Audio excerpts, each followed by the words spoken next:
Connery Curious. Saga, Last Crusade, You Only Live Twice, and the Anderson Tapes, Murder on the Orient Express. You never know what the wheel's gonna spin next. Marty and a woman of straw, and a wounded man in Africa. We are curious of the filmography of Sir Sean Connery.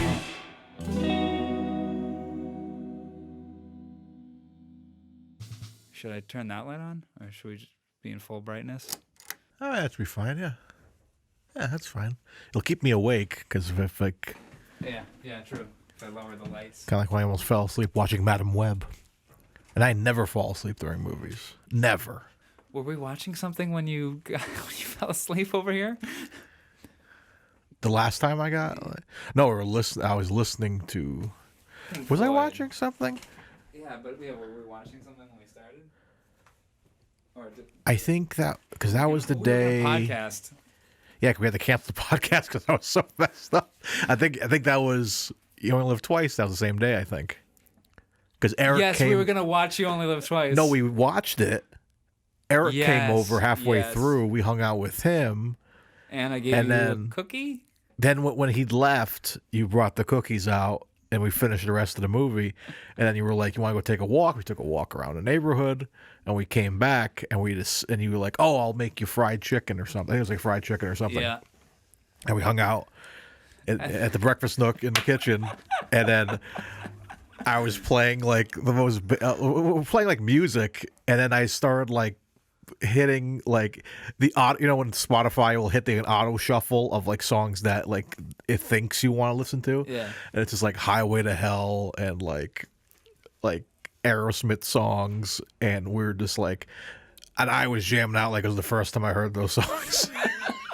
And we're just we're so, because That's the beauty of a good edible, I yeah, guess. because it was hitting hard, because when even you kind of stopped yourself and you were like, oh man, I'm feeling a little stoned. And I'm like, good, glad it's not just me. But then the stool that I was sitting on turned to an octopus. Wait, what? And it was pulling me back. I almost felt like I was going to fall down. Like I had to lean forward, and like I felt like I was going to fall back. And I was like, if I fall back, I might fall into an infinite void and I'll never come back up. Or I'll just fall on the floor. But yeah, so that must have been You Only Live Twice day, because yeah, that was crazy. It was a crazy time. That was a good time. And then I put on Ummagumma by Pink Floyd. You started with Pet Sounds. Oh yes. Pet Sounds first, then you're like, let me transition, like, because like I remember you coming in sometimes and be like, all right, I'm gonna change the mood, and like it's gonna get a little. He's like, intense. and he was like, it's gonna get a little intense this go around. Pet Sounds was like a good opening. It was like a good like. That's the kiddie ride. Now we're going on to the big roller coaster. We're gonna take you through. And I was jamming with Pink Floyd, and oh man. It was insane. That's a good record. I played you the live half of Ummagumma, not the I think I got both sides. Instrumental half. No, it's a quad. It's a 4-side album. Excuse me, it's a double album. Was it live? I guess it was live. Quad. It's a double album. Okay. So One album is live and the other is in studio tracks, each written by different band members. Yeah, that's what I thought. That's what I listened to. Maybe it was. I don't remember being live. Maybe it was.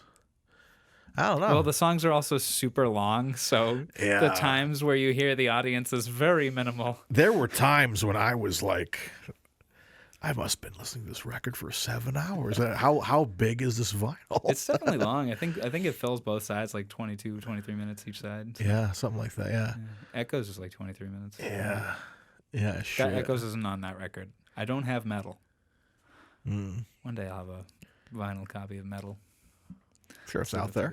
Oh, I've come across one. I just didn't buy it because it was a little too expensive, and it was also not in great condition. When's the last time you went to In Your Ear in Warren? I can show you the last time I went. You want to see the last thing I got there? It's still in its bag. Yeah, sure. What'd you get? It's one of the rarest vinyl in the world, apparently. Really? Yeah. Not to gloat. It was just an interesting find.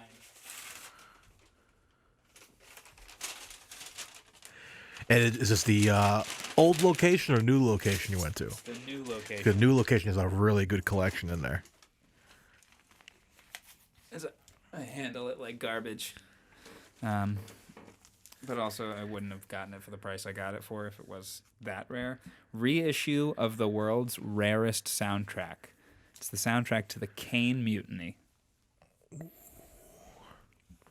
That should have been done with more tact than I did it with. Vinyl lovers out there are hating me right now, and that's okay. You can hate me. That's totally understandable. I think the rarest... I'm not a professional vinyl guy. I think the rarest records I have are... I have... what's the Elvis Costello record? He's holding the camera. Oh, I can't think of the name of it right now. It's my favorite Elvis Costello record. I can't think of the name of it. Must not be your favorite then. Just kidding. Oh, it is. Why can I not type Costello? Camera. You can do it. That's the record. This year's model. This year's model. Here, take that so I don't drop it. I have that. It's not an actual. It was a printing used to send to radio stations, like in the area. So there are only like 4 printed to go to a radio station like HAY or something back in the day, or whatever existed back then. So I have that, and I have a it's nice. That's nice. And I have a Appetite for Destruction vinyl that has the original cover that wasn't the cross. Oh wow! That got banned, and the vinyl. The controversial one. Yeah, and Wow. and the vinyl is pink. Ooh, can you send me a picture of this? So yeah, it's in my storage somewhere, so I gotta go grab it. Oh yeah, keep that thing in good condition. Yeah, so Definitely keep that thing in good yeah, condition. it's in a safe box, so I have to go grab my stuff eventually. I just couldn't fit it anywhere. But yeah, I think there's like only 2 like really rare vinyls I have. So yeah, I mean, rare vinyls are so, like you said, expensive. So it's like, It's also not worth having them. They're so fragile sometimes, you know? like Like, unless you are a professional vinyl guy or person or such, you know what I mean? Like, it's an expensive endeavor. hobby. Yeah. It's a very expensive hobby. There we go. That's all tight. Because I'll see like every once in a while In Your Ear. I'm like, I want to get like Aerosmith's like debut album because I love that album. I have a copy of that. And yeah, but sometimes they just like overprice it. And it's like, because like the original print. And it's like, really? But then I'll go that same day. I walked out with like 5 records for like equal to the price of the Aerosmith record. Yeah. Like I got like a Steve Martin record. I got a And they could have just put that sticker on there and been like, copy of the world's rarest soundtrack. Like, you could have just said that. yeah. It probably is. It probably. I'm not doubting the credentials of In Your Ear. Yeah. But that is just, you never know. You could just said that that's the first rarest pressing or something like that. Yeah, they said it was a original pressing, so I was like, okay, I get it. But yeah, but like seeing these Steve Martin records, I saw like an original print of, I think it was one of the Roger Moore Bonds. I sent you a picture of it when I bought it. Oh, was it For Your Eyes Only? No, it was Live and Let Die. Oh, yes, I have that one. Live and Let Die. I have all of them up to License to Kill. I have, Not to gloat. well, you sent me quite a few. You give me quite a few, so I have Anyone that I can find that I already have, I'm like, I'm getting this from Mario. I have a sizable collection so far of Bond records. One time I got 2 of them in the same. They were the same, and I was just like, I'll just get one for me, one for Mario. Oh shit, that's well, it's kind of you.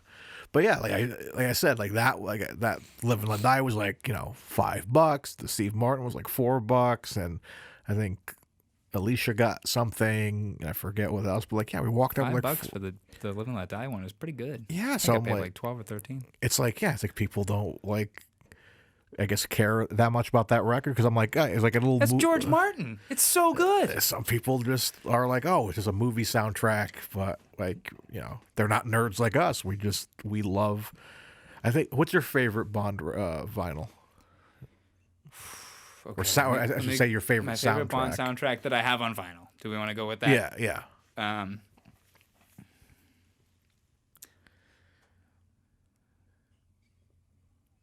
I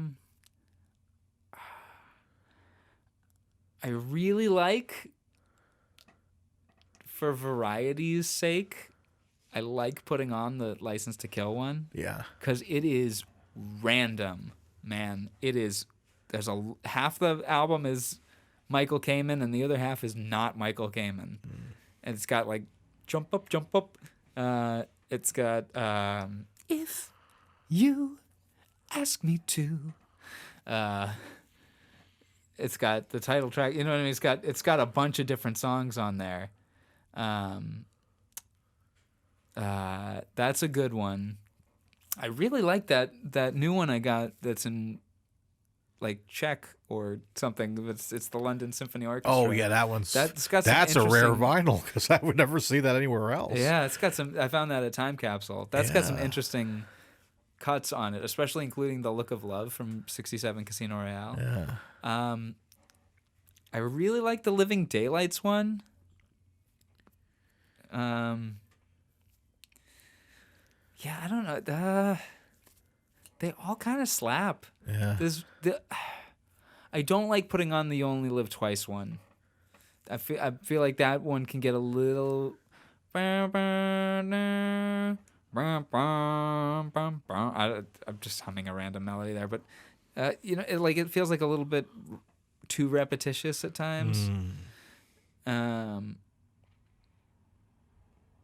Yeah, I'm going in too much into it. What's your favorite Bond vinyl that you have? I'm trying to think of it. Can I get it mixed up? It's one of the Connery ones.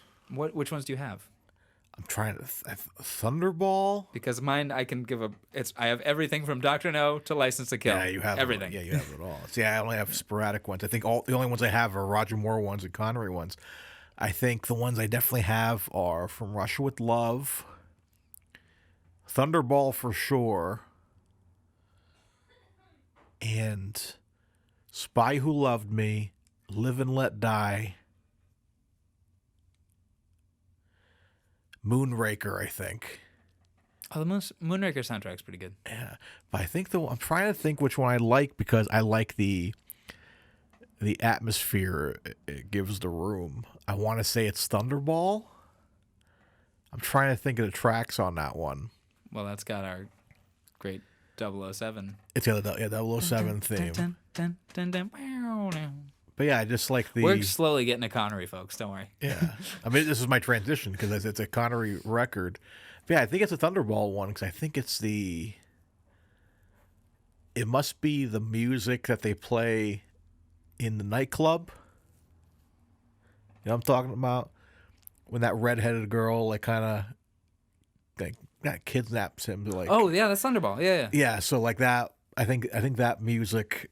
Oh, it's like the party in the streets, right? Yeah. So I think that's on the record. So I think I like that as a kind of background music when I'm like just hanging around. And Diamonds. I have Diamonds. And Diamonds is very good, I think, for like kind of like that casino kind of background music. You know what my favorite Bond soundtrack is that I have? On Her Majesty's Secret Service. Oh, that's Duh. a great one. Yeah, that's John Barry's best work. Yep, Great there we one. go. Sorry. There we go. Yeah, that's a great one. Yeah, that's my favorite.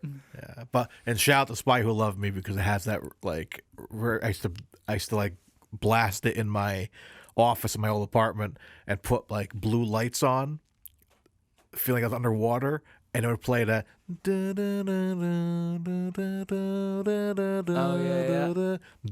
Whenever in the submarine, and then it goes in,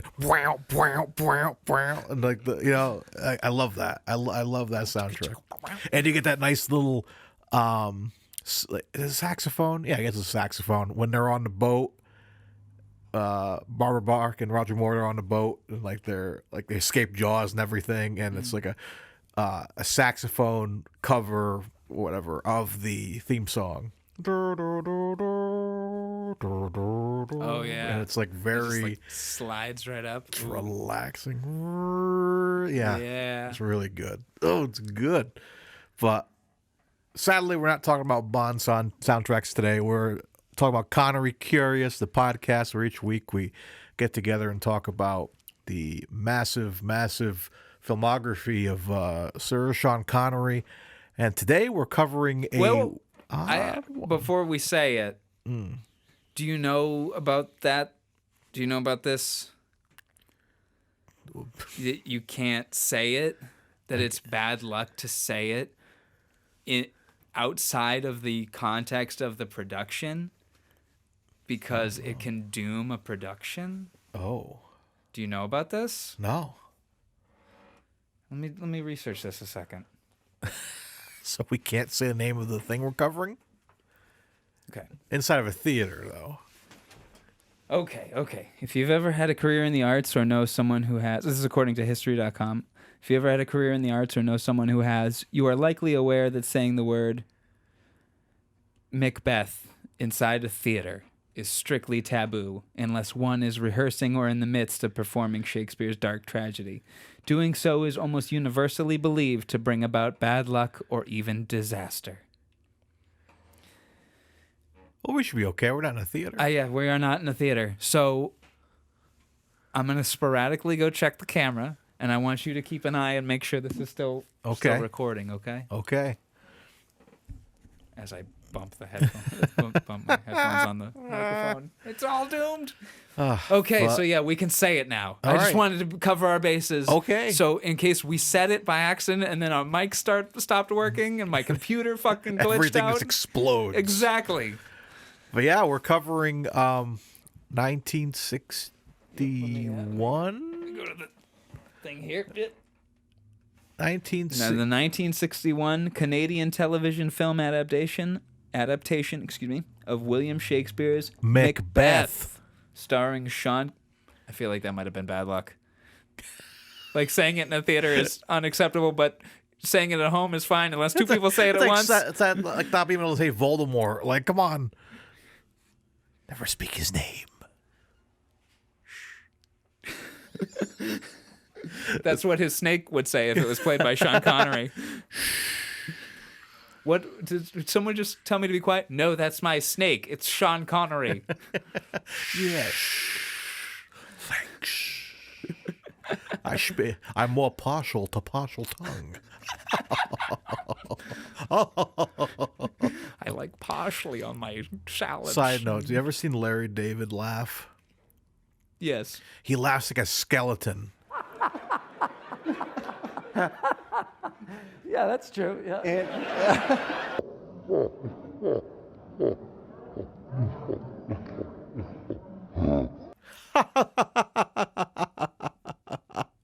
Anyways. I'm just punching that in. Please do. But yes, we're covering Macbeth. That's what we were graced with by the wheel. Yeah, I did a late edition. So I didn't think I was really fully expecting this to be like just a full on. Like I guess it is kind of like a play, but it's a theatrical production. But yeah, but it's like it's like a TV. It has angles. Yeah, you know, there's cuts. Yeah, it's not live, but it's for the most part live. You know what I mean? Yeah, very, very much. Do you know what we mean? Yeah, it's like I don't know what to compare it to. Like Shrek the musical. Is that what that's like? There's an audience there, but I don't know. But yeah, no, I fully expect this to be like, you know, throwing flowers and, you know, audiences. But you know, interesting. It was a Canadian television film, so we didn't get it here in the States, I guess. No, it seems like it was locally broadcast. This was Connery's first North American role. Crazy. Yeah. So, and he was going to be Bond the next year. Do you think he had already started filming this? Do you think?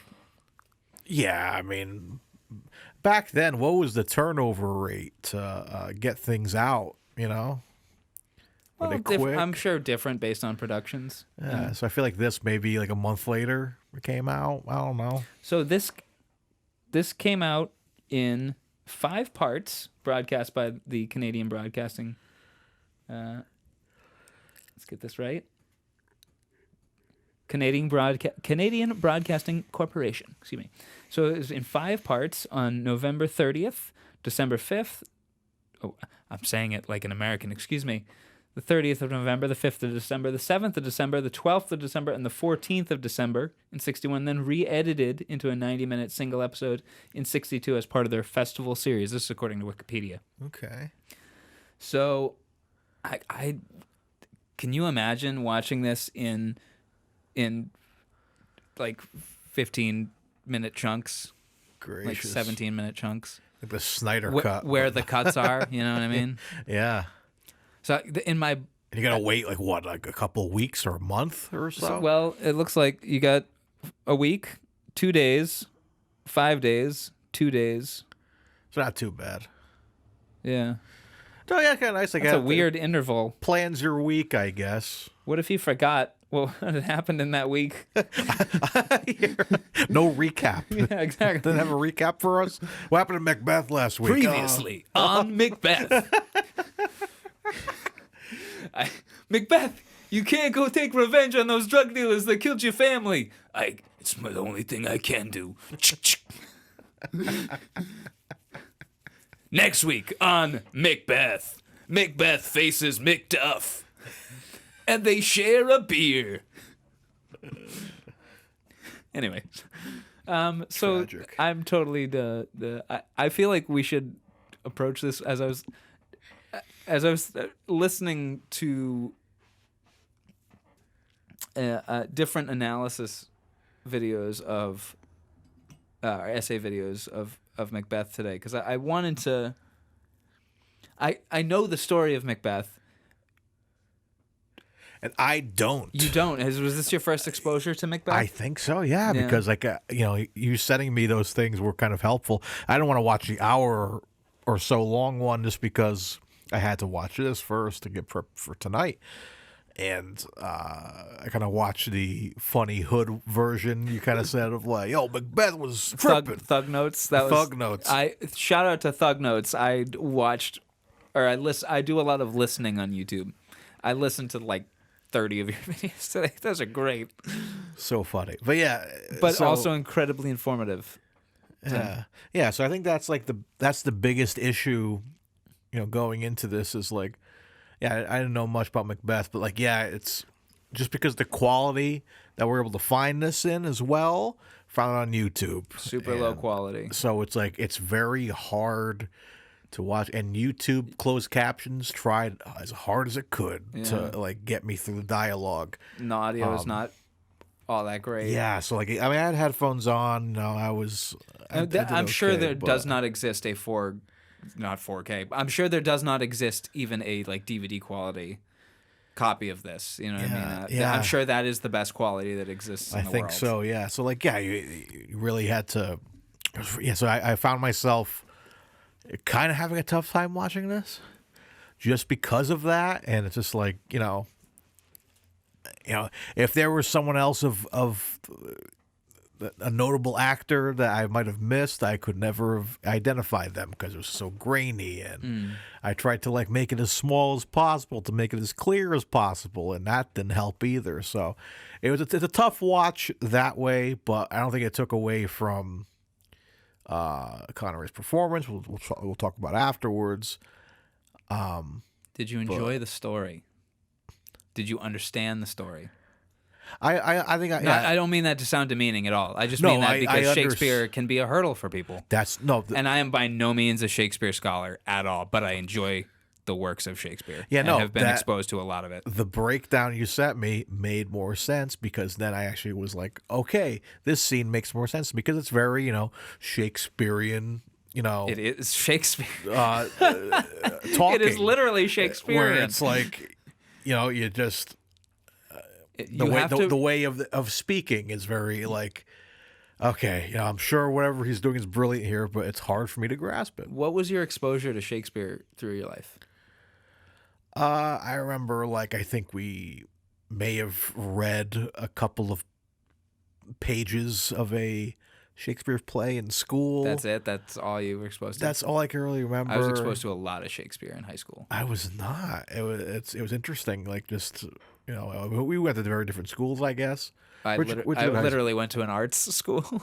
Oh, so okay. And we were right next to a theater, and every production that the theater would do, we would go see it for free before it opened because they Really? would run their dress rehearsals on us. Yeah. Yeah, I truly cannot name many Shakespeare things 'cause I'm just I was never really exposed to it. I never had any desire to go after it, But His works are some of the greatest for a reason. yeah.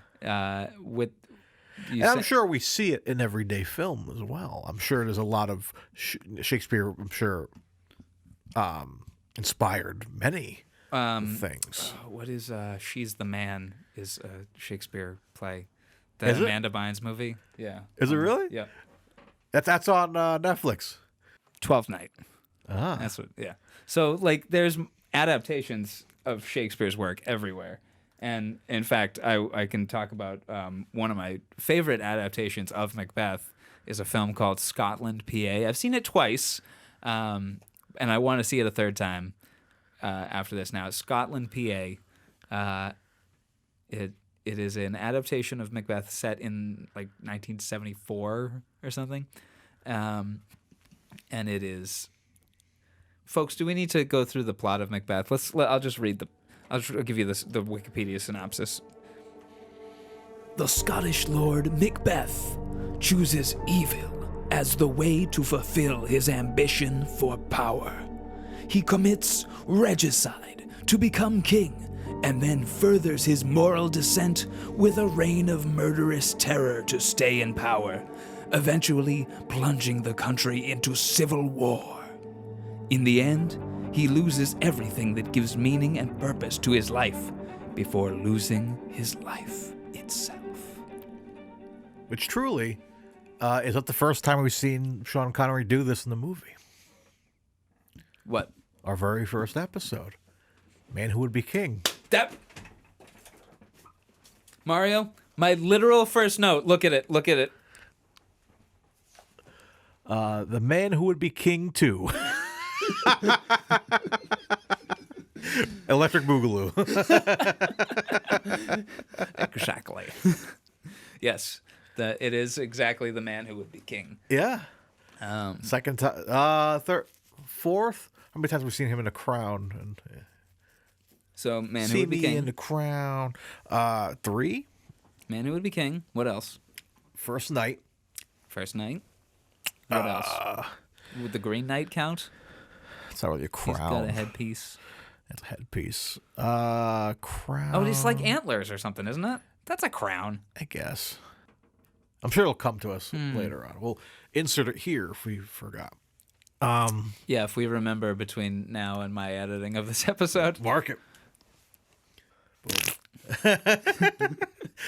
Get to see him in a. I like the crown. I like the imagery in this. Yes, in my this. literal next note is the crown, which we'll pull up an image of here. Also, One looking at that, by the way, are those all your notes? Yeah, that's it. Those are Wow. all my notes. There we go. There's that amazing crown. Yes. And be thou jocund.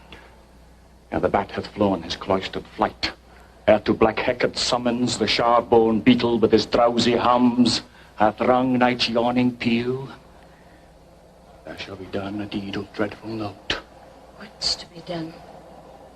Be innocent of the knowledge, dearest Chuck, till thou applaud the deed. Come, searing night, scarf up the tender eye of pitiful day, and with thy bloody and invisible hand, cancel and tear to pieces this great bond which keeps me pale. You know what I come to appreciate now? Seeing Incredible. Yeah.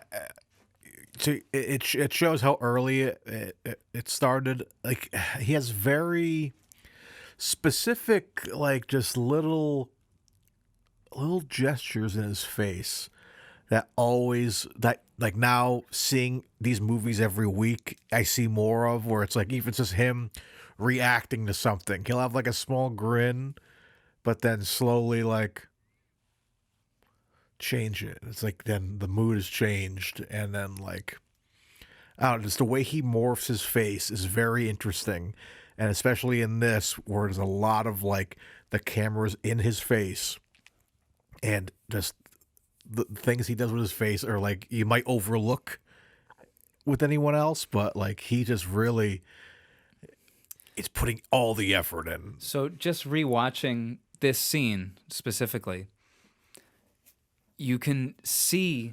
I'm gonna play it again, but muted, and watch his eyes, because he conveys so. He's committed this horrible deed, and he's just plotting more murders now, and you can see in his eyes he's going insane, and now he's reveling in that future that's his, and his wife is now, who put these murderous intents in him, his wife is now questioning, are you really gonna do more horrible things? And he's basically going, silence, I don't question me, I know what I'm doing. Look at the madness in his eyes that he's conveying, and yet that like instant humility, and he's recognizing that he's flawed. There is his little.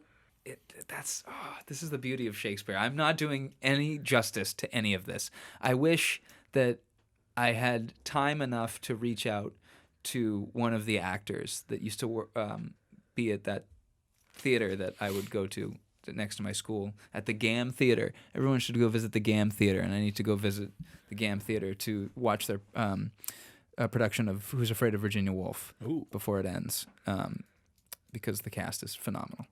I should have hit up Tony Estrella and had him come on this podcast, and he could really give us a good podcast about Macbeth. Yeah, better than what I could do. Cause like I can't do this any justice. It's same and we're like on different sides of the coin here, because you have watched Macbeth, and I'm just like, I watched it because Connery was in it, you know what I mean?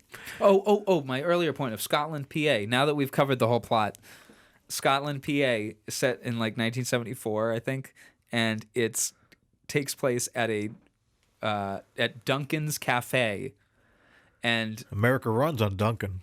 We're not bad people, Mac. We're just underachievers that have to make up for lost time. Mr. and Mrs. Macbeth? I'm working the case. Oh, great. I've been a little paranoid lately. Are you on drugs? And Mac and his wife. Mac has the idea. The witches are hippies. One of them was played by Andy Dick. They're like, they're weird, like supernatural hippies, and they tell him that the way of the future is drive-throughs. So he gives that idea to the boss. He's like, the way I might be getting some of this wrong, but the way of the future is drive-throughs. And he's like, no. But and then he takes the idea and implements it anyway. So I believe they murder him by dunking his head in the fryolator. Oh my God. Yeah. It's pretty. Maura Tierney plays his wife. It's. I forget what the analogies are for. I forget what her name is. And then you got Donald instead of Donald Bain, and Malcolm, and it's really good. It's like it's got all the music is all like Bad Company. Ooh. And Free, I think. Okay. All Paul Rogers music. I said that weird. Paul. Poirot. Poirot. Yeah, really good. For Christopher Walken's in it. It's what as the detective that comes to solve the murder. It's a really good adaptation of Macbeth that I had fun, and I was shown in high school so that we would appreciate Macbeth more, because it helps to have a modern kind of analogy. That's why I sent you that Thug Notes video. But I mean, that's why Muppets Christmas Carol works and stuff well, like that. You know what I mean? Christmas Carol is, granted, Dickens is a dense writer. for sure. And we read Dickens in high school. We read Great Expectations, and that is another dense kind of. It's a tough read, but it's not Shakespearean in terms of language. Like you can process it pretty quickly. Yeah, but you enjoy it more when you see Michael Caine hanging out with Muppets. That's you know what I mean? Like if they did a Muppets Macbeth, I would love that shit, man. Oh my god! And Michael Caine's All right, Macbeth. So let's cast Muppets Macbeth now. You're gonna see the cast. Here's the cast. All right, so Macbeth is Kermit, and then Lady Macbeth. I think it'd be funny if it was is Miss Piggy. No, I think it'd be funny if Macbeth stayed a human and it was like Michael Caine or something like that. Oh, or Daniel Craig. Yep. Daniel Craig as Macbeth. Yeah, and then Lady Macbeth would still be Miss Piggy. Okay. And then Macduff would be like Gonzo or something. Okay. So that comes down to are we killing Kermit? Because we have to kill Banquo. We have to kill King Duncan. We have to kill Lady Macduff. Have King Duncan be like Swedish Chef. And they kill him.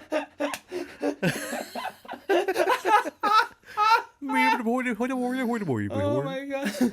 Daniel Craig killing. That'd be hilarious. Be quiet. I can't understand what you're saying. You ever notice that that Swedish Chef has human hands? Go back and watch him. Sometime later on, they gave him like gloves, like Muppet hands, but he has human hands. Fun fact. I'm sorry if I ruined your childhood, but I'll never be able to masturbate again. Swedish Chef will help you though with his hands. I haven't watched Muppets in so long. I love the Muppets. Did you see that edit of the Knives Out trailer? Yeah, and people want it to be real now. They want to do like a spin-off thing. It so should be. That so should be the next Knives Out film. It's so funny. Yeah. Anything with the Muppets, like I love the Muppets. I like they had the new, which maybe you'd enjoy. It's like remember the house band from the Muppet Show? It was like the Dr. Teeth and Electric Mayhem. They came out with like a show. It's just fun. There's like some musicians show up and stuff, and they'll play like their original music, but then they cover like the Beatles, I think, at some point, other songs. They do rock and roll all night. I love that, and like all the Muppet stuff, like Treasure Island, Christmas Carol, which we mentioned. Everything's more fun with Muppets. So I'm shocked we haven't had a Macbeth Muppets. Making those bigger. Big. I would love to see a Macbeth Muppets. However, play it entirely straight, like not for comedy. Like all the Muppets do their thing that they normally do, but it's like it's played 1000% straight. Yeah, they could do it. That'd be hilarious.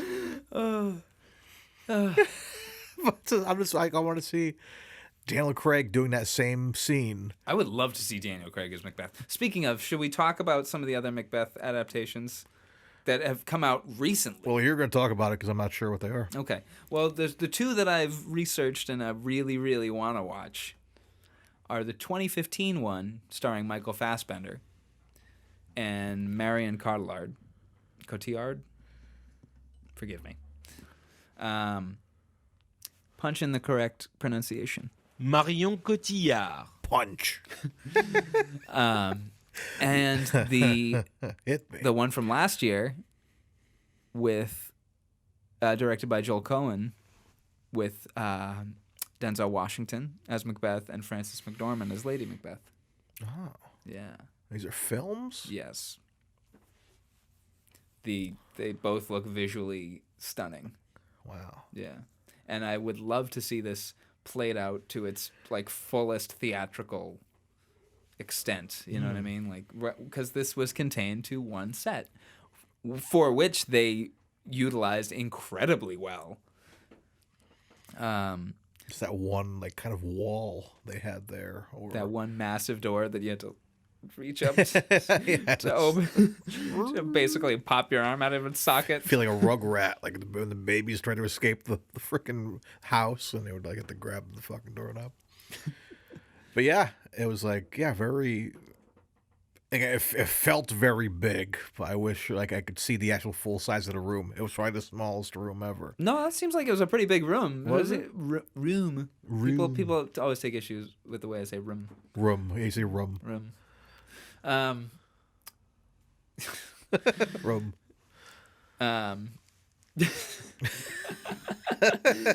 So, what I will, I'll just cover the rest of my notes. Being king looks boring. Especially in that kingdom. Like, holy shit. Just sit on one block of a throne, which also works as a great hiding place for young fleons.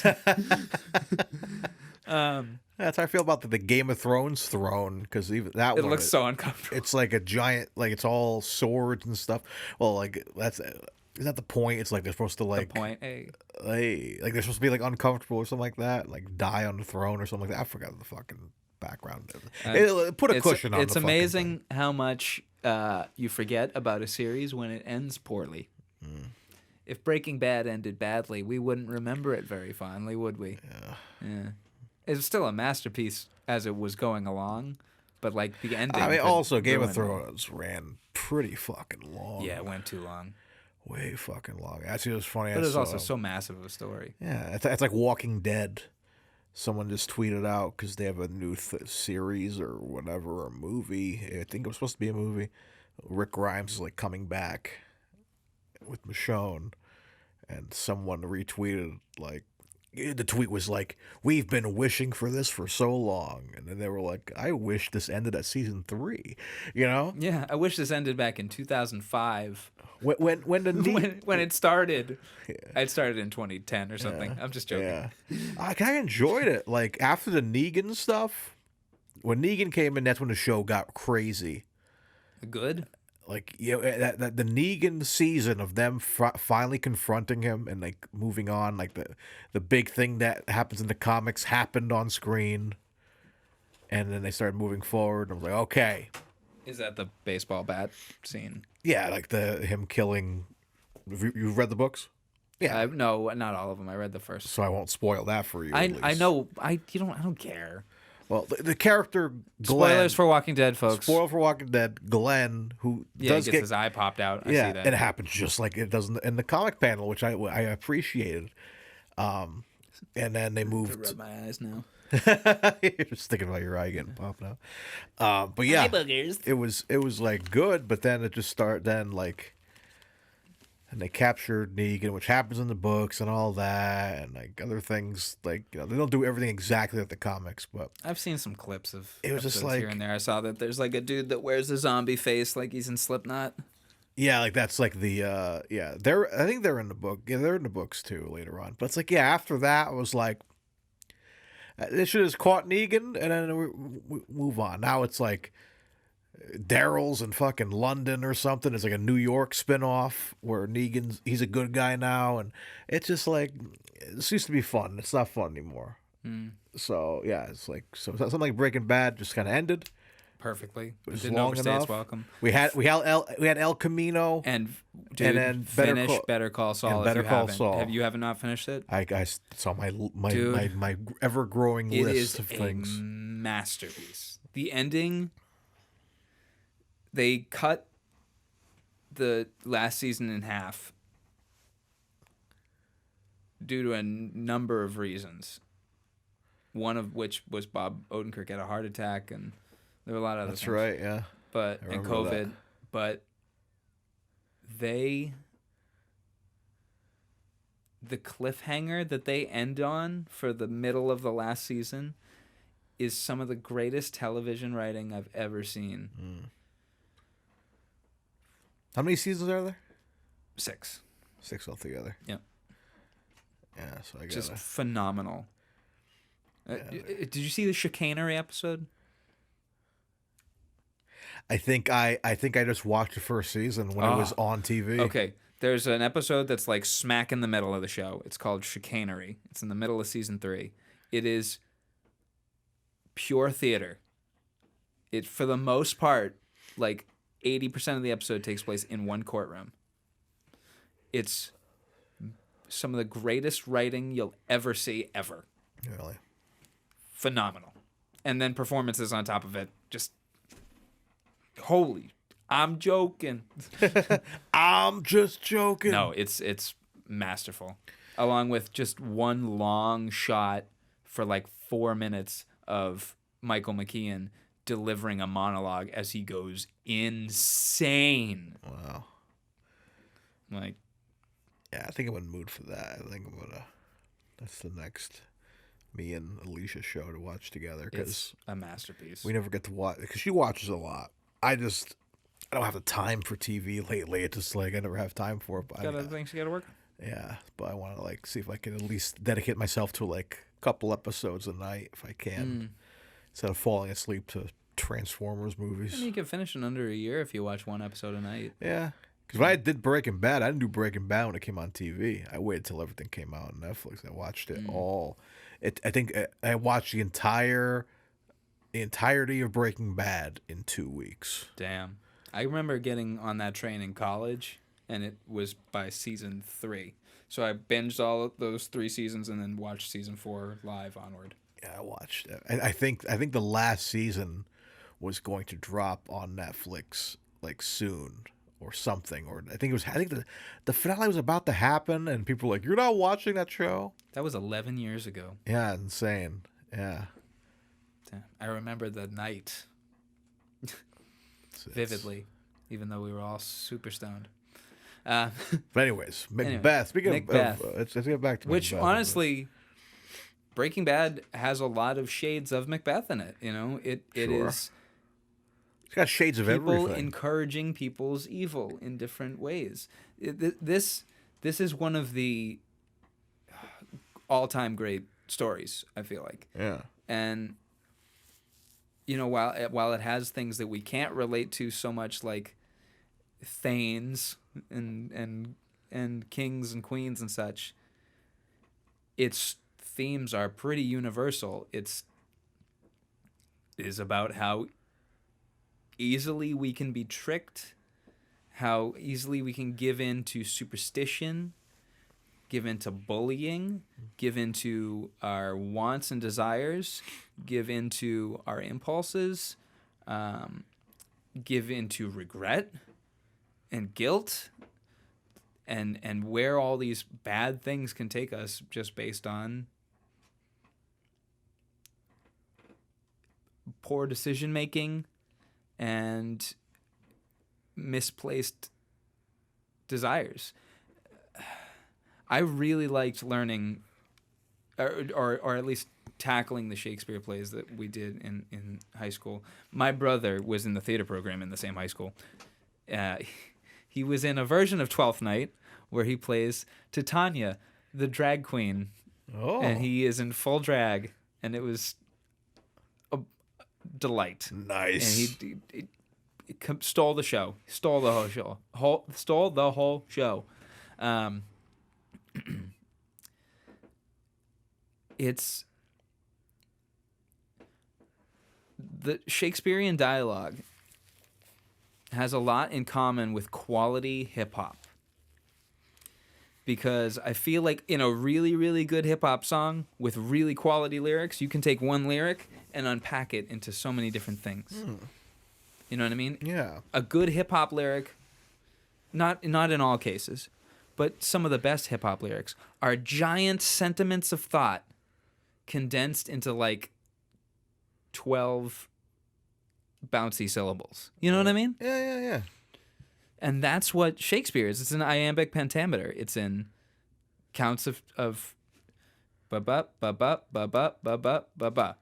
Iambic pentameter, a line of verse with 5 metrical feet, each consisting of one short or unstressed syllable, followed by one long or stressed syllable. For example, 2 households, both alike in dignity. 2 households, both alike in dignity. You know what I mean? It's hip hop. You know what I mean? Yeah. It packs.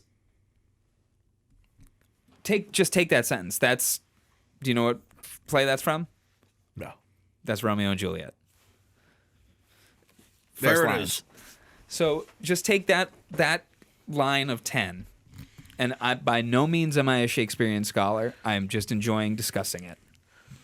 You can do that with literally every line of Shakespearean dialogue. It's a little, when you take a folder and you right click on it and you compress it. That's what it's doing. You know what I mean? You've got it compressed into this beautiful package that somehow rhymes, even though the rhyme is never usually the stressed part. Did you notice that? It's sometimes it will rhyme, and sometimes it won't, but it almost always rhymes. Like 4 out of 5 times, it will rhyme. It just does not stress. Like the rhyme does not fall on the 10. You know what I mean? It might fall on the 3 and then appear in the 2 on the next line. You know what I mean? And if you read it, you'd be like, oh, that rhymes with that, but it's just not like a song. You know what I mean?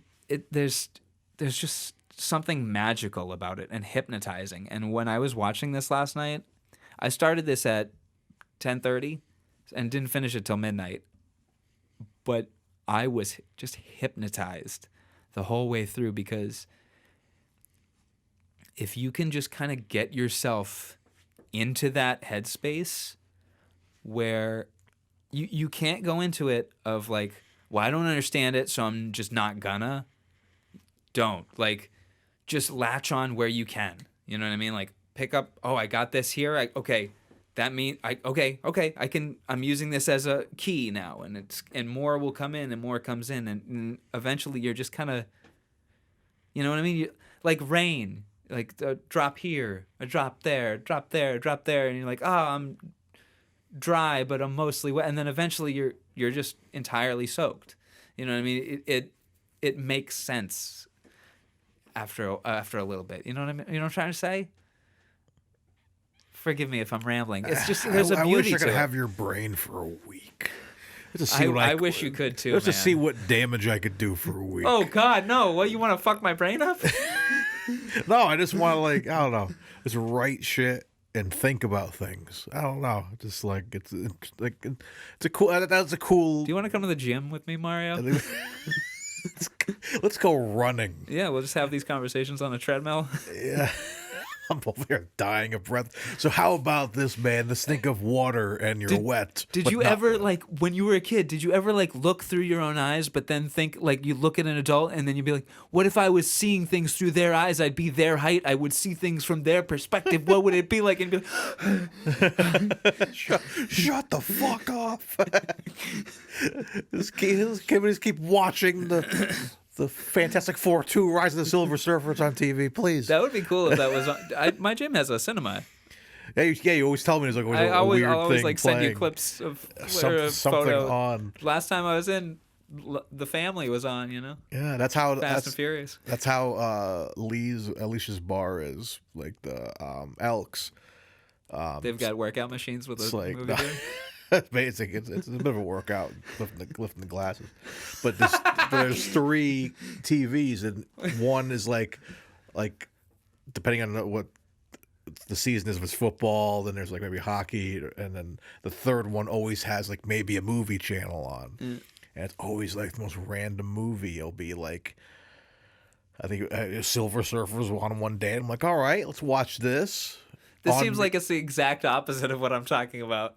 Because here people are like actively getting healthy, and there's a theme to the month. Like this month is a lot of romance movies. Oh yeah, and films that have like pink characters. Oh yeah, no, we get that too. Like this was like a while ago that Fantastic Four showed up. Like the other day it was like we can't stop talking about Fantastic Four with the news. I love Fantastic I'm Four. Pregnant.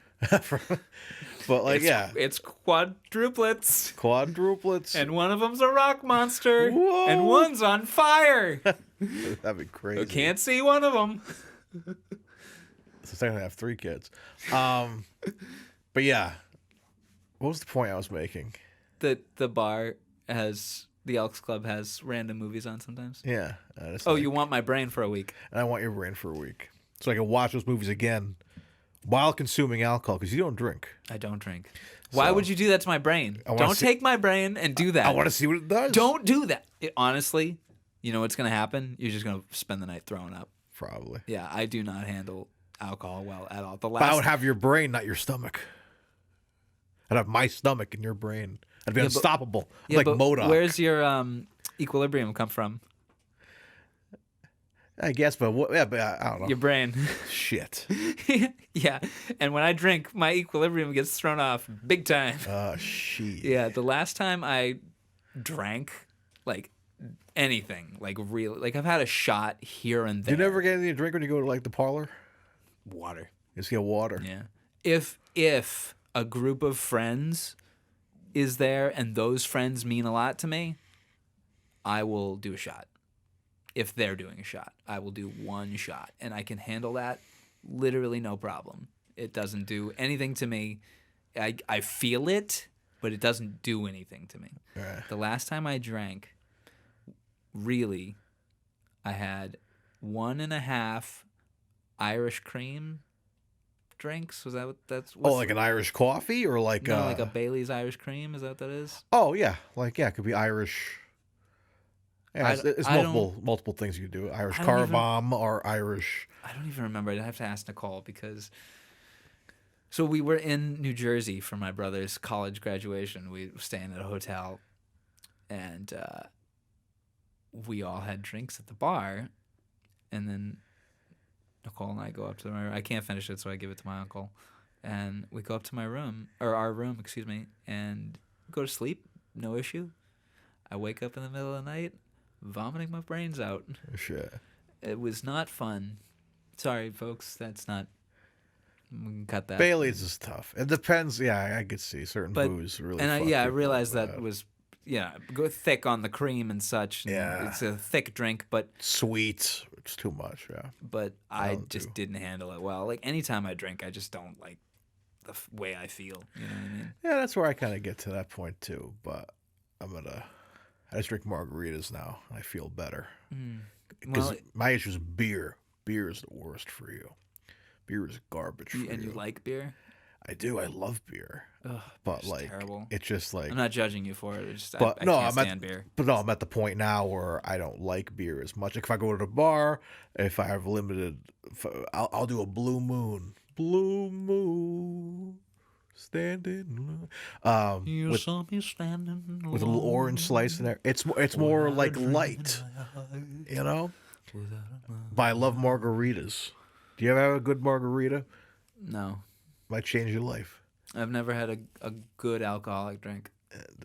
Yeah, where I'm like, oh, this is tasty. I like the taste of this. I need a margarita. Like Nicole's made some drinks where I'm like, this tastes like there's a good taste there, but then it's ruined by alcohol. You know what I mean? You can always, I mean, there's non-alcoholic, there's virgin versions. Yeah, which are nice. But then it's always got something that's like faux alcohol that ruins the taste. Like just make that fruity drink and leave out any trace of anything. Shirley Temple. What's that? Like tomato juice? No, it's like what is it? It's grenadine. It's like a cherry drink. It's like nice. It's like juice, and it's not alcoholic. Next time you go to if you're at a bar, just be like, let me get a Shirley Temple, and then I'll give you one. And you'll be like, oh shit, it's pretty good. They probably make it at the parlor. Ask them, sure, next time I go to the bar. I go to a biker bar.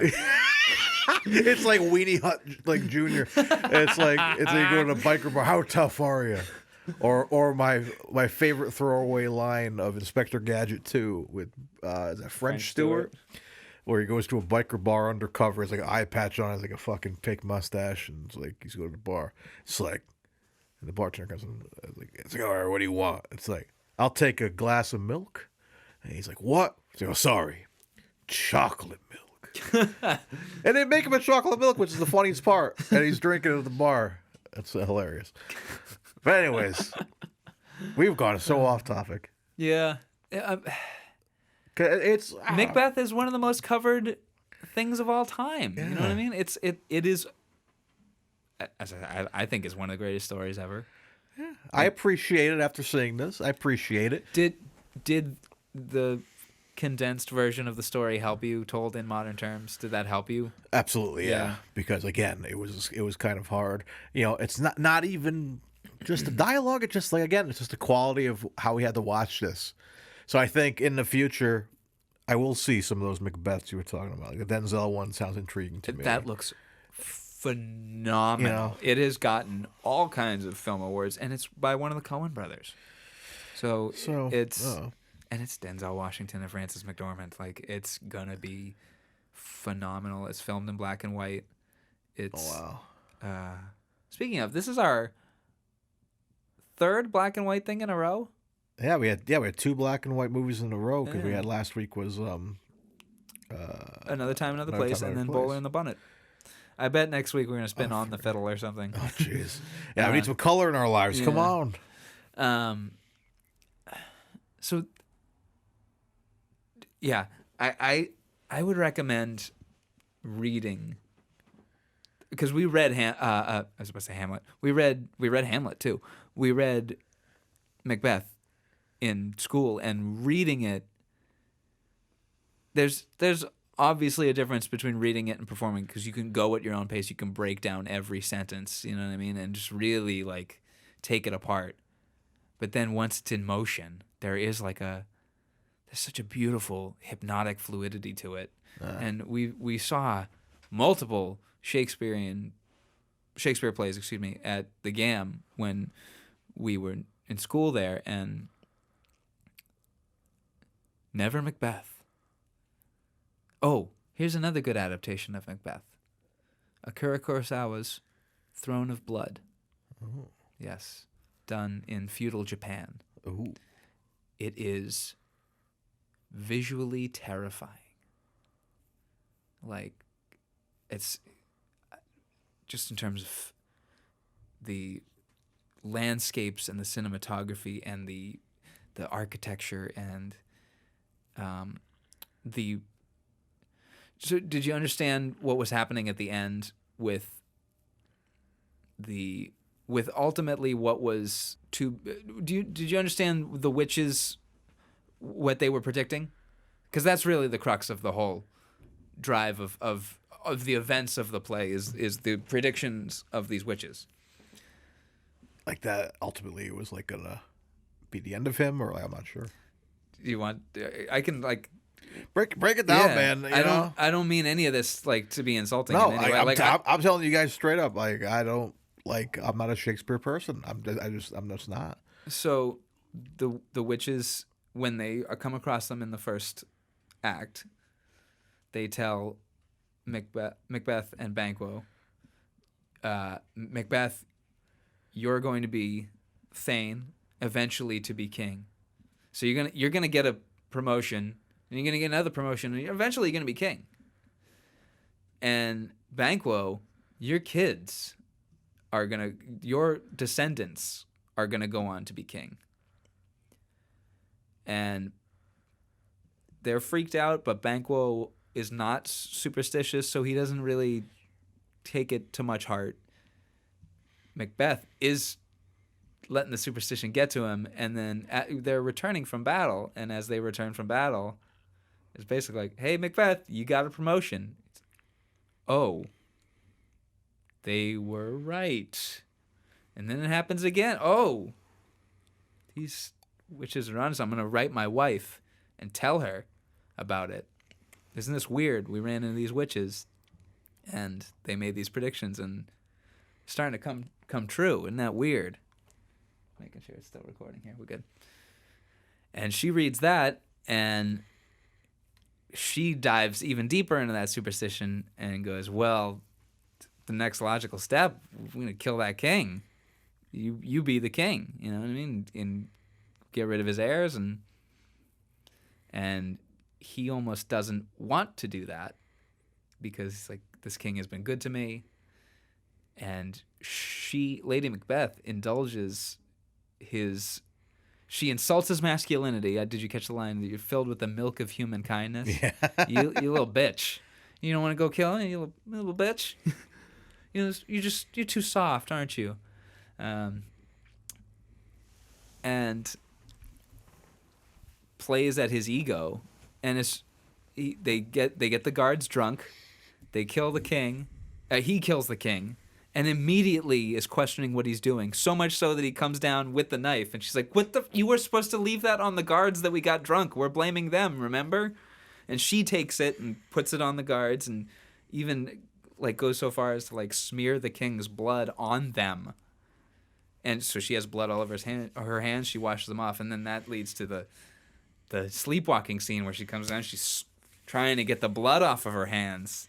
Why is she holding a candle? It's because she can't sleep in the dark anymore because of the fucked up things she did in the cover of darkness. You know, like there's some beautiful themes in this play. And then so Macbeth is now king, and he wants to reaffirm.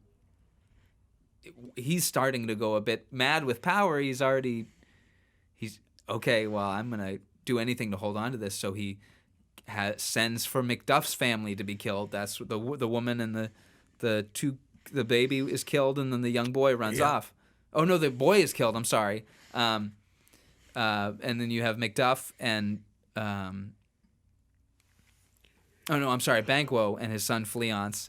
And Banquo is murdered, and Macbeth pays for the assassins to go murder Banquo. And later that night at his party, he literally sees the ghost of Banquo sitting in his seat. It's guilt haunting him. But he goes back to affirm that he is in the right, and he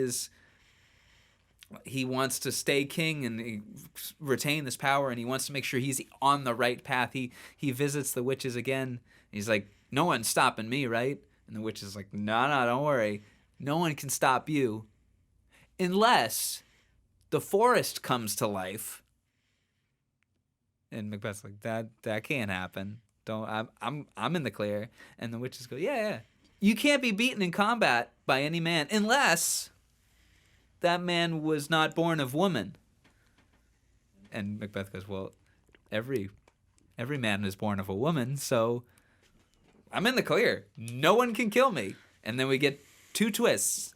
So at the end, they don't show it because of the limited budget. So that's why I was asking if you understood what was happening at the end. So when Connery is panicking, when Macbeth is panicking and going, send for my armor, and he's telling people, I'll hang you from the trees. Forgive me that I can't recite any of these lines verbatim. But what is happening is that Macduff's army has cut down branches from the trees to use as cover as they advance towards Macbeth's castle. So trees have come to life. The trees are moving and coming to life and walking towards him. And then when Macduff finally confronts Macbeth for murdering his family, though Macduff is arguably problematic of his own because he abandoned his family. He ran away in fear of Macbeth and abandons his family, which leads to their death because they're unprotected. But it sets up him going to murder Macbeth, and as they're dueling, Macbeth is like, you can't kill me, dude. No one can kill me because the only person that can kill me is someone who wasn't woman-born.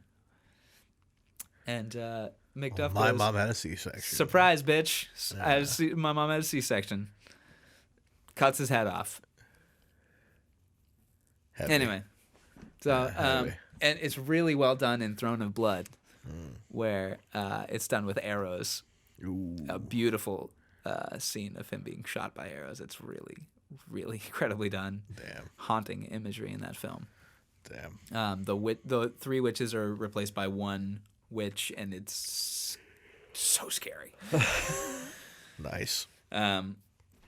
So yeah, I apologize. I'm just getting kind of passionate about this, even though as I said, I'm not well versed in this enough to recite it, but the story that it tells, like the little zip file that is unarchived into this rich tapestry of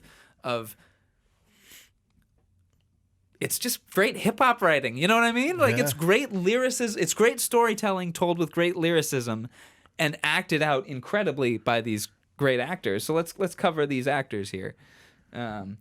Obviously, we have Connery as Macbeth. Heard of him. What was that? I heard of him. Oh, yeah.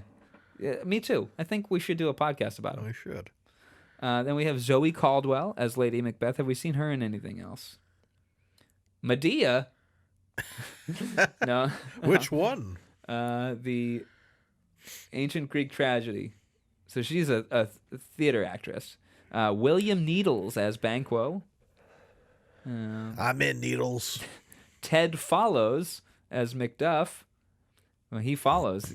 You're in Needles, he follows. Robin Gamel as Malcolm. Powys Thomas as King Duncan. These are all theater actors. And Sharon Acker as Lady Macduff. Oh, she's in Point Blank. The 1967 Point Blank. She's in some Star Treks. Oh, she's in an episode of The Incredible Hulk. Whoa. Hey! Also in There's some Mission Impossible. yeah, Gunsmoke, Star Trek, you said. You again. Murder, She Wrote. Knight Rider? Damn. That's The dope. Love Boat. So, yeah, she did some good work. She was good. Yeah.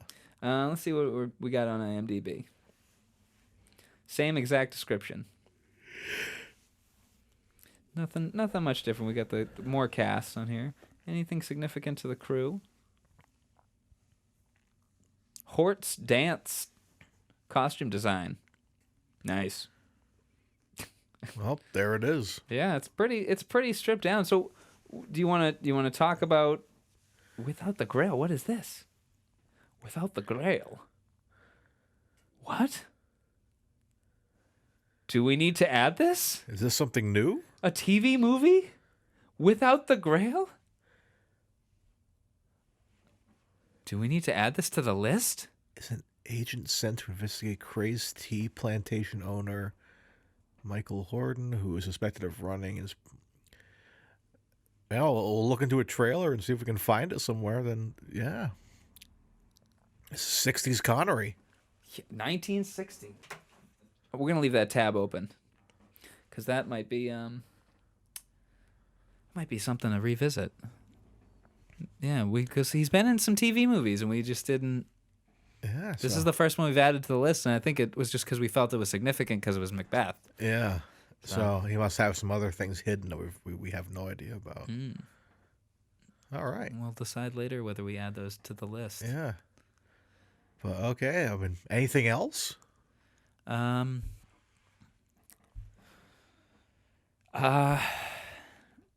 don't really have much else to discuss about this production. I really like the set. What did you think of the set? Like all the angles? Yeah, it was cool. Yeah, they really utilized that one little set and made it seem larger than life. I thought it was pretty well done. I didn't know what to expect. I didn't know what to expect set wise, but from what they had, I thought it made you really focus on the people, not the set. There's some distractions there. It's like you're focusing on everybody. I wish you could have been to that original GAM theater, which yeah, all right.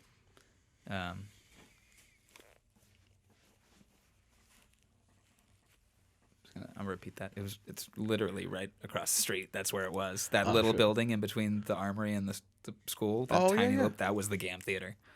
So we would literally file out of the school and into that theater. Oh, cool. And a couple of the rooms in the basement were like prop rooms and all stuff like that. Oh, cool. Yeah. Shit. And offices for the theater. Hell yeah. Yeah, it was, and I worked there when I was a kid. Wow.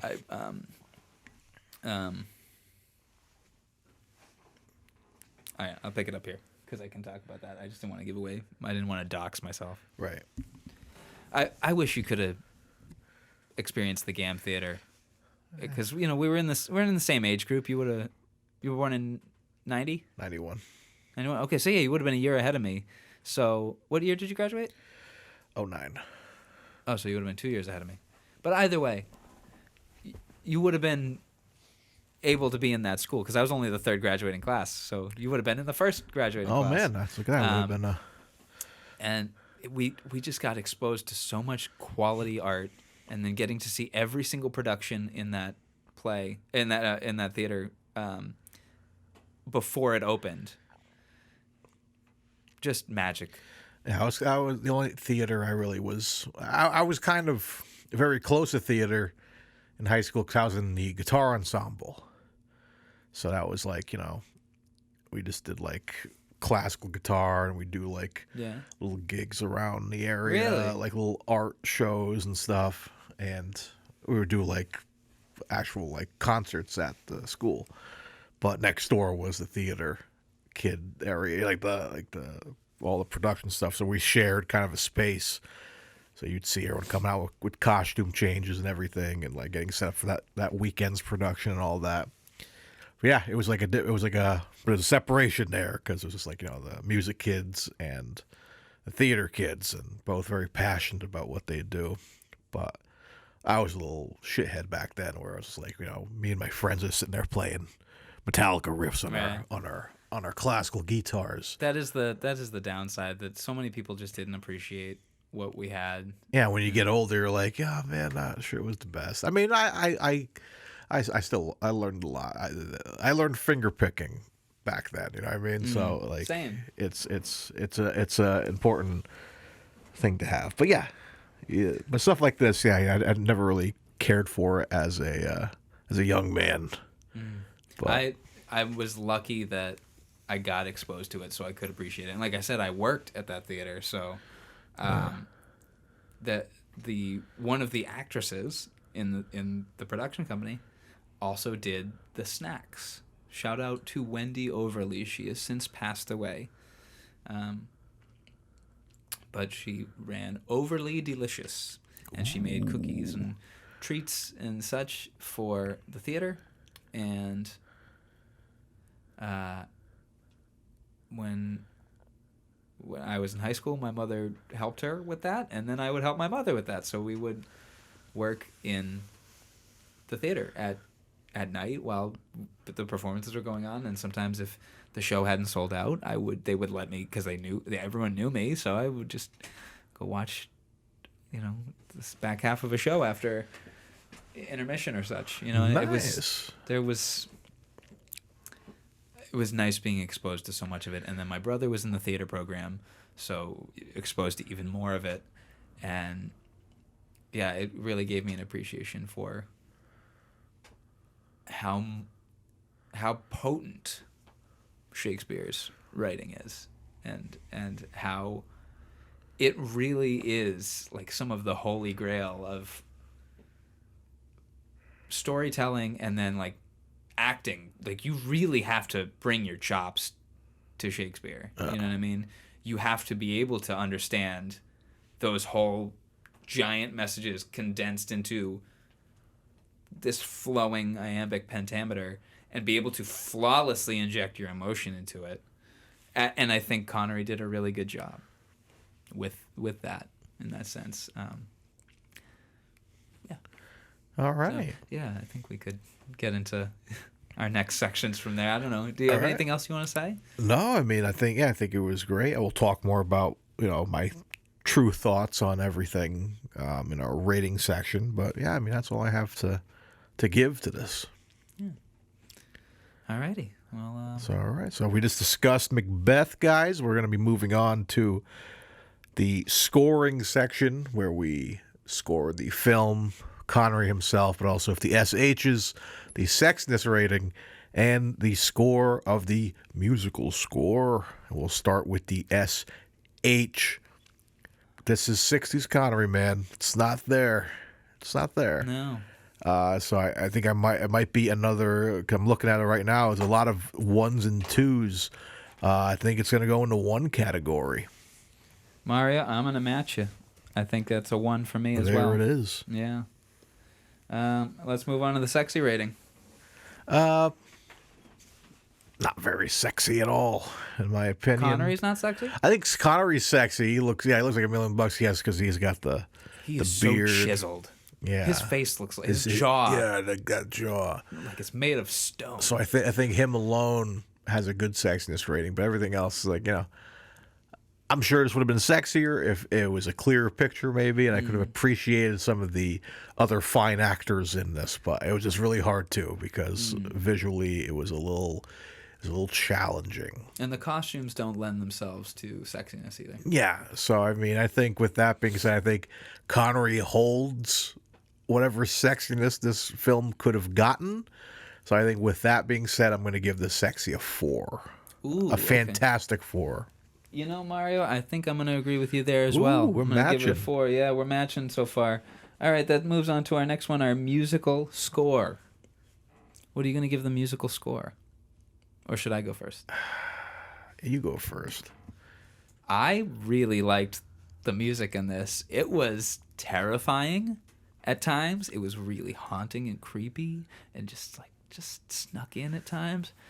For a TV low budget thing, it really went pretty hard and in the best of ways. Like it fit very well, and it just it gave the story the appropriate sense of dread that it needs. And I really like the music. Granted, it wasn't mixed very well, but that's what you get for the quality of the picture itself. But for the quality of the music, I'm giving it a 7. Okay. How about you, bud? I think I'll go a little under you, and I'm going to say 6 because I thought that was very good. But I always judge the music by how memorable it is at the end. If I'm humming the tune at the end, or if I can remember a specific thing happening in the music, I'm going to give it a pretty high score. But I think it's going to stay at 6. It's like it's good for what it was. I agree, not mixed very well, and just didn't do a ton for me. So, but still good music. So 6. Okay. Now let's move on to the film rating. The film.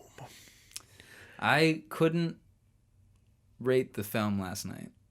Like, I needed to think on it. Yeah. But it's hard for me to separate the quality of the story of Macbeth from this as...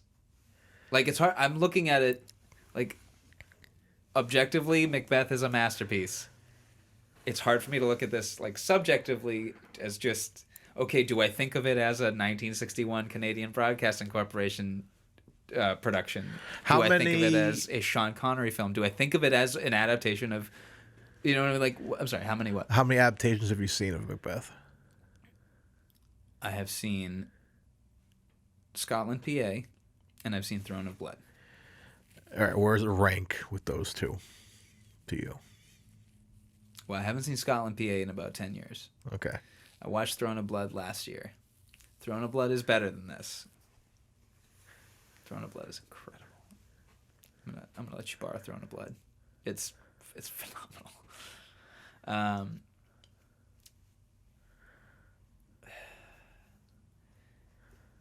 This might have to go above Scotland, PA, in my memory, because of Connery's performance.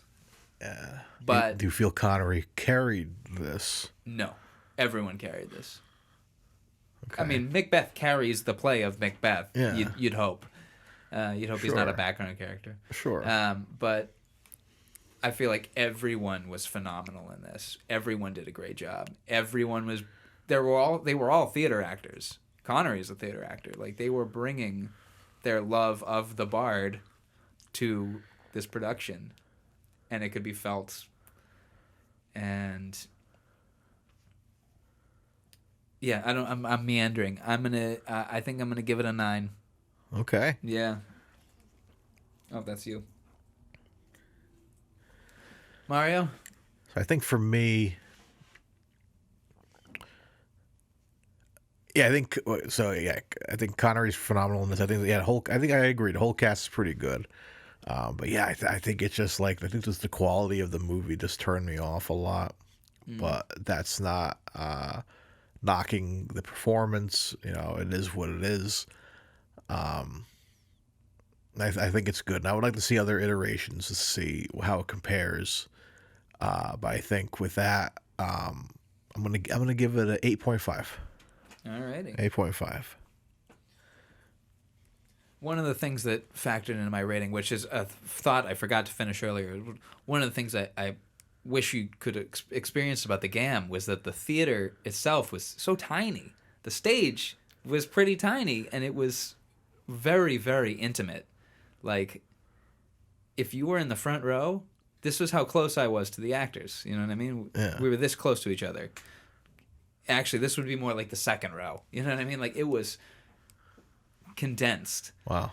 And that's one of the things that contributed to my rating of a 9 with this is they utilize that space really, really well. It was a cool set, and watching these actors perform on it and utilize it in different ways it's one of the beauties of theater. You know, how minimal can you make something? You know. Yeah. So, anyway. So now for the big one. Our Sean rating. You want to go first? I feel like we're maybe going to be on the same page. Do you want to say it at the same time then? Should we do it? 3, 2, 1. 9.5. I went 9. Alrighty. Okay. What was your reason for 9.5? Why not a perfect 10? Because he's not there yet. Not there yet. He hasn't perfected it yet. You can still kind of see some of the...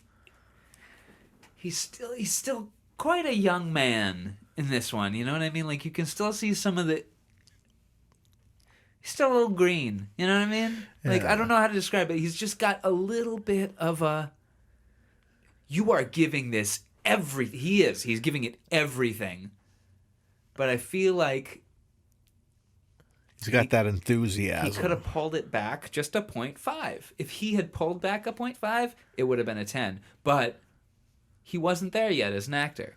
I would have liked to see 74 Connery in The Man Who Would Be King. I would have liked to see that Connery play Macbeth. You know what I mean? Yeah, that'd be tremendous. Because that's a Connery who is...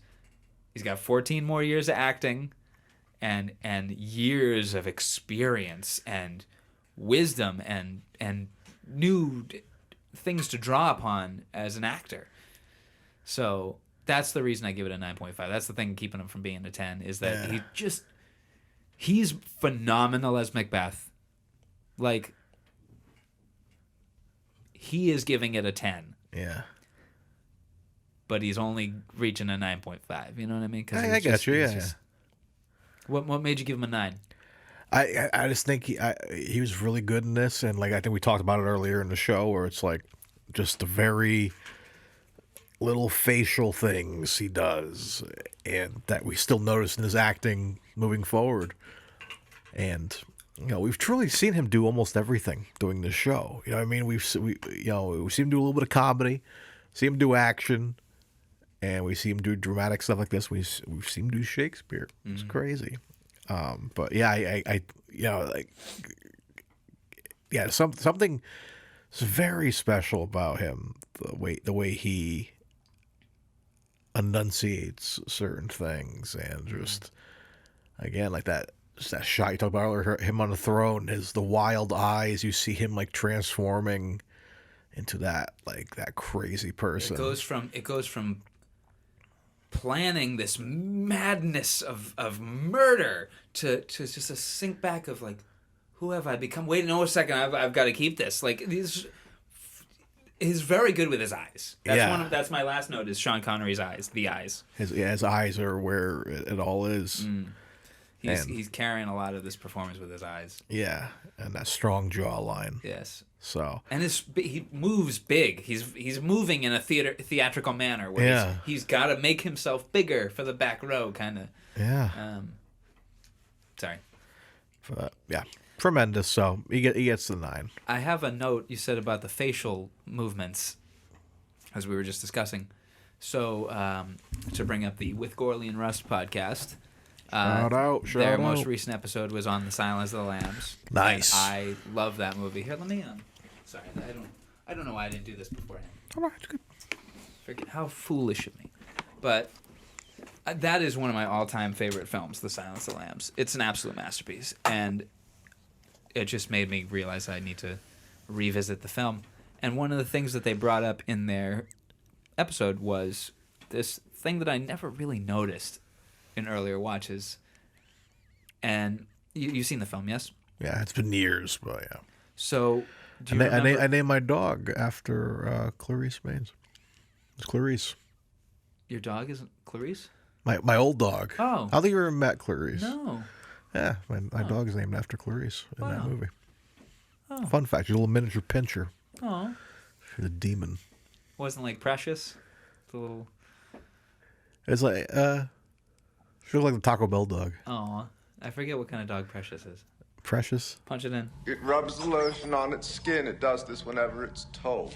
Anyway, so in the scene where Lecter asks about how her father died, and she's recounting it, and Lecter turns away, and it just focuses on his face, looking away from her. He said, after he was shot, did he last? Was it quick? And she said, no, he was strong. He lasted for a month, and he closes his eyes out of empathy. A fucking cannibal closes his eyes out of empathy, but it's like a really good moment. And then in the same shot, uncut away, she says, and my mom had died before that, and he closes his eyes again for longer and then opens them. And it's just like these two little moments of empathy, barely adding up to 2 seconds. But it made me think upon watching. Hearing it in the podcast, I'm like, oh, I need to rewatch this movie now for little details like this that other people are picking up on. But as soon as I saw it, like, what would Sean Connery be like as Hannibal Lecter? Ooh. He could have done it. He was in the same age group as Hopkins. Yeah, but Hopkins brought something very special to that character. I don't know if Connery would have hit it the same way. It would have been a totally different performance. Oh, for sure. Completely different. I feel like it'd be more Roger Moore. Well, Roger Moore as Hannibal Lecter. Imagine that. That'd be crazy. Yes, fava beans. Multiple MIGs in the next set. Yeah. Look deep within yourself. Yeah, I don't think we ever get Connery in a horror picture. I guess The Offense is the closest we get to it. Yeah, that's a horror film. Yeah, but nothing truly. He would have been interesting as what's his name in Halloween instead of Sam Loomis as Loomis. Instead of Donald Pleasance. Imagine him as Loomis. That would have been interesting. That would have been interesting. Yeah. Blackest eyes. The pure boy was pure evil. Get your ashes out of here. Is that what he says? Hey there, Lonnie. Get your ass away from there. AI, make it happen. I want to see him. I want to see him as Hannibal Lecter and as Loomis. All right, so shall we go over our final? Yes. Whoop! As I knock over my water bottle. All right, because I forgot to put the equation in there. All right, our average SH rating is a 1. He's not shushing those S's. No shush. Our average sexy rating is a 4. He looks damn good, but it's not a sexy play. It's not a play about sexiness. Our average musical score is a 6.5. It's pretty good for a TV movie. Our average film rating is an 8.75. This is a pretty damn good adaptation of Macbeth for a TV movie. Pretty damn good. And our average Sean rating is a 9.25. He is killing it in this movie. Literally and figuratively. Yeah. Yes. Yeah. Alrighty, well, I guess that wraps up our Macbeth episode. Yeah. Which, if only there was only something else we could do before we left. Oh, I know. Why don't we go to wheelofnames.com and spin the wheel of curiosities? Oh, why don't we do that? To see what we're going to watch next week. Oh, boy. Oh, boy. Look how tiny it is. And it's a baby one. I am excited. It's my... You spun last week, right? You spun to get Macbeth? It's your turn. Oh, boy. Oh, what do you want? What do you want? What do I want? What do you want? What do you want from me? Make that bigger so I can see them all. There you go. Oh, my God. It's getting so small. That's what she should. Wow, we can fit the whole thing on there. Okay. What do I want to watch? I want to watch Time Bandits. I want to watch Hunt for Red October. Oh, yes. I want to watch Name of the Rose. I want to watch Highlander 2. Those are what I want. How about you? What do you want? I have a sneaking suspicion we're going to get Red October like late. Yeah. Like right before Sir Billy or something. You know what I mean? I think it's going to be that late. I feel like for some reason it's evading us because I'm like, it's like one of those things where I'm like, I'm just shocked he's never hit it. you know. But I was like fully expecting that to be like really early. Maybe but we'll get it next. Maybe we'll get it today. Hey, speaking of Silence of the Lambs, that's Scott Glenn is in that movie. Oh yeah. So I'm still leaning on League of Extraordinary Gentlemen as the film I want because I've just been in the mood for an older Connery, which we'll get also in Red October. But I just want to revisit that because, especially when the pictures came up from like my bachelor party from the Bond Museum, and they have all kinds of movie cars, and one of the cars they had was the car from League. And I saw that picture first, and I was like, can't wait to see that movie again because I know it's not very well received, but now in the mindset we're in now, being such Connery, connoisseurs, I think we're going to see Connerysaurus. That's the dinosaur. Connosaurus Rex. Rush. But anyways, yeah, I'm really excited to see that because it's like, in that era of movies that were very, like, it reminds me of like the first Hellboy movie and like that era, like of, Fantastic Four, Rise of the Silver Surfer. Imagine Connery as Dr. Doom, as the Silver Surfer. That's the Silver Surfer. Galactus. No, he should have been Galactus. That would have been dope. Look on my big helmet. Munch, munch, munch. Munch, munch, munch. I must eat more. He would have been a tremendous. I don't know why the Silver Surfer keeps putting holes in these planets. I don't want to fuck them. I just want to eat them, please. I don't need a hole in it to eat it. It's not a donut. No, he should have been, what do you call it? The Unicron in the Transformers movie. It was Orson Welles originally in the cartoon.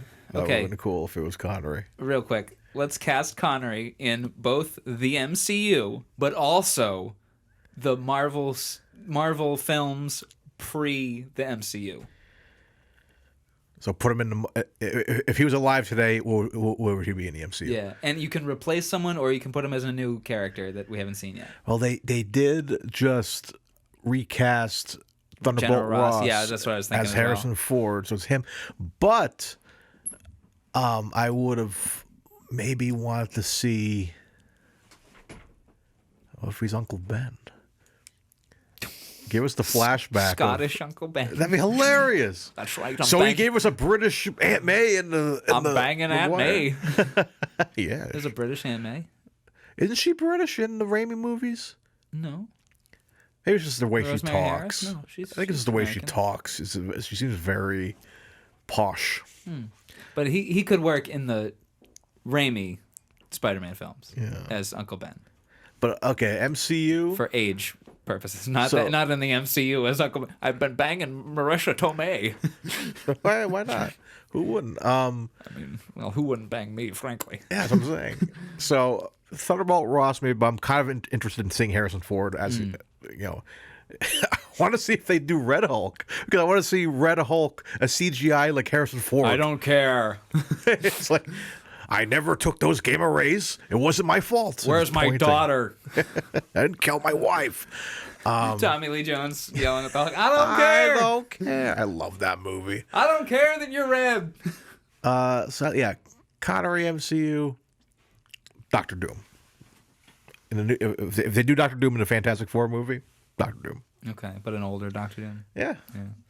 And then Connery in pre-MCU. At the Fox universe. Yeah. Cable. Okay. It'd be Cable. Or Juggernaut. Or Professor X. No. Magneto? No.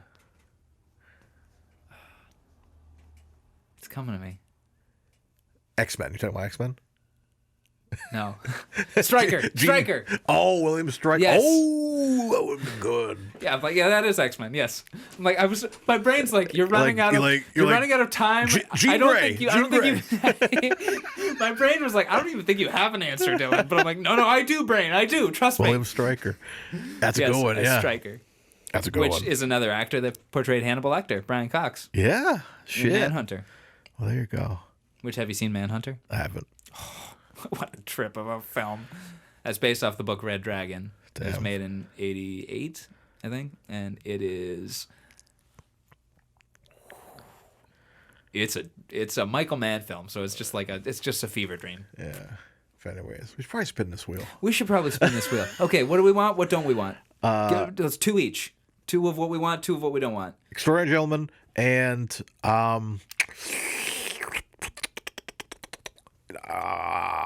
Presidio. Okay. 2 what you don't want. Never Say Never Again, Thunderball. Okay. I don't want Lilacs in the Spring, and I don't want Thunderball, which we'll cover Never Say Never Again as well. And I want Hunt for Red October and Time Bandits. All right. All right. So, Dylan, it's your turn this week. Oh, my God, Mario. I'm so not ready. Let's get a shuffle in there. You tell me when. When? Oh, my God. All right. So, with that being said, it is time to spin the Wheel of Curiosity.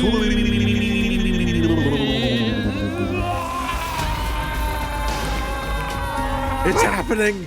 Oh my God! It's happening. Oh my God! You called it. League of Extraordinary Gentlemen. LXG. Let's freaking go. Wow. Let's go. I don't know why I'm so excited for this movie, man. All right. I've never seen it, and I've heard it's not great. It's you're gonna see it. The CGI is crazy, like ridiculous. Is it better or worse than Van Helsing?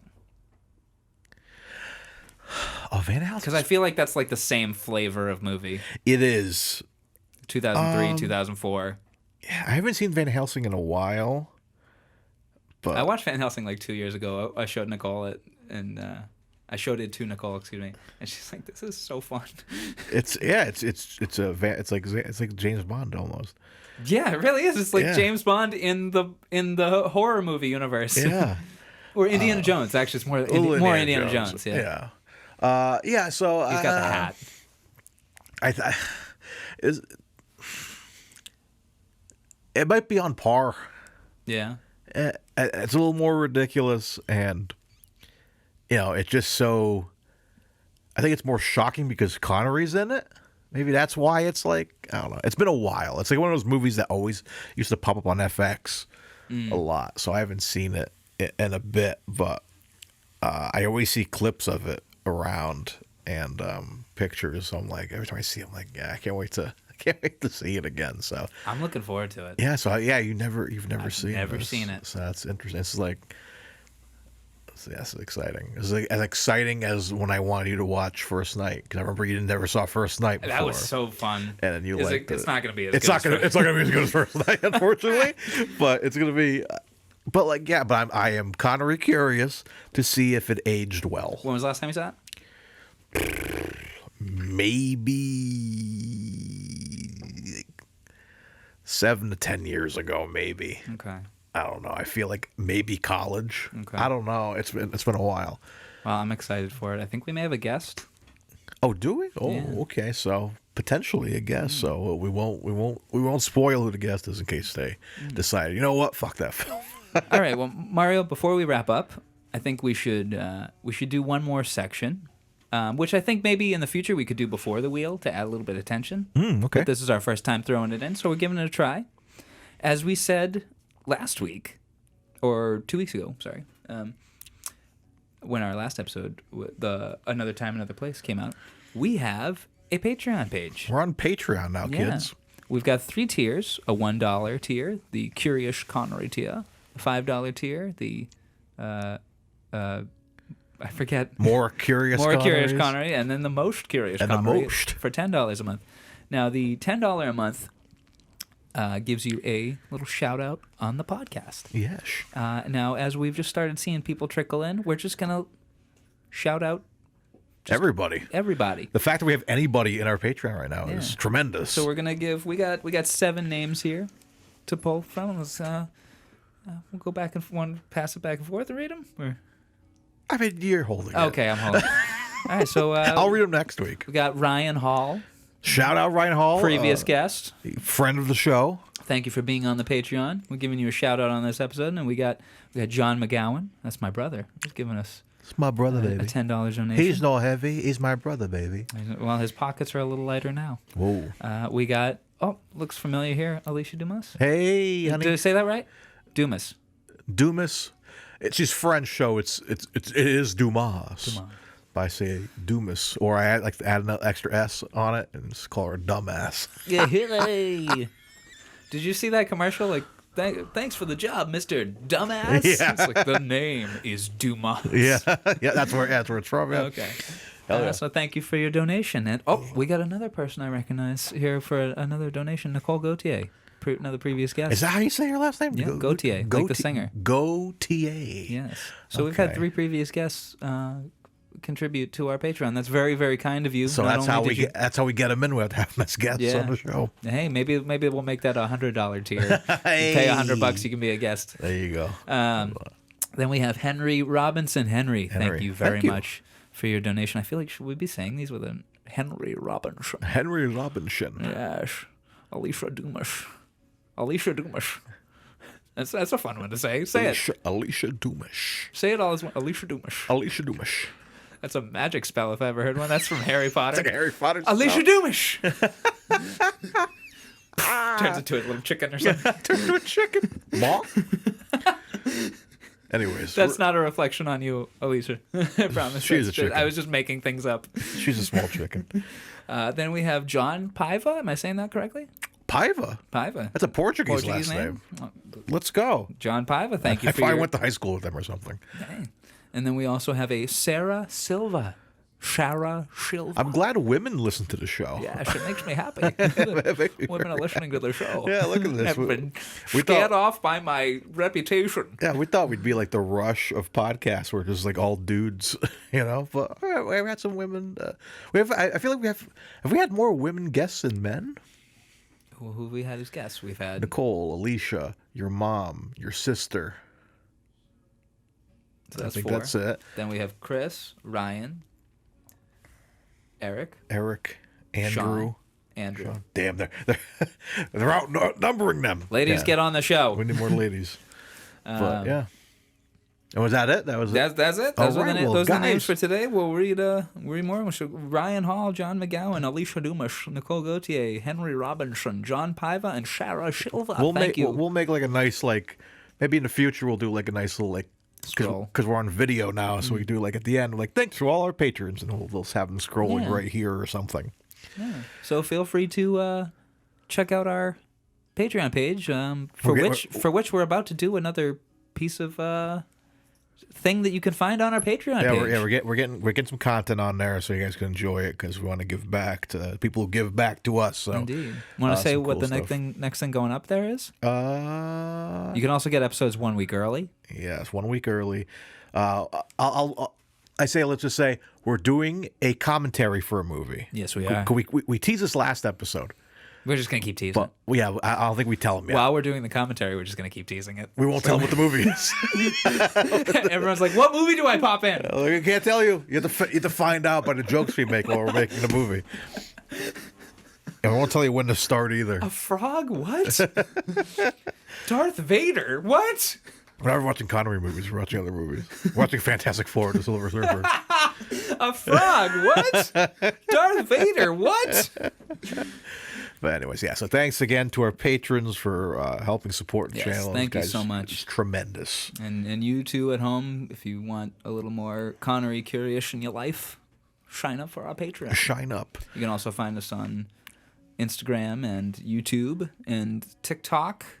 All the reluctantly places. TikTok. But all the places. But anyways, guys, that was Macbeth. Next week, Sean Connery will return in the League of Extraordinary Gentlemen. Until then, I've been Mario. And wait, just Mario? What? Are you just Mario now?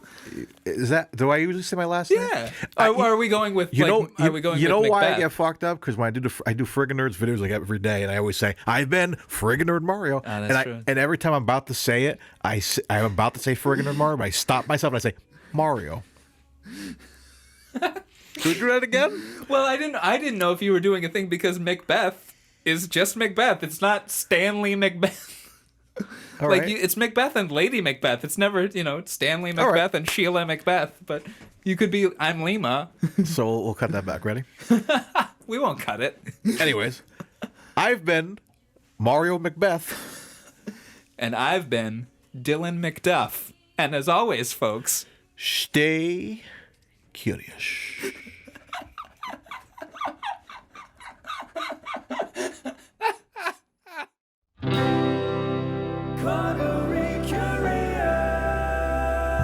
You've been listening to Connery Curious, a Titus Compositions and Fervent Nerds Media podcast. Follow us on Instagram and YouTube at Connery Curious for updates, memes, and episode clips. You can also visit Dylan on Instagram at Titus Compositions to hear other podcasts and original music, watch music videos, or even pick up a great vinyl record.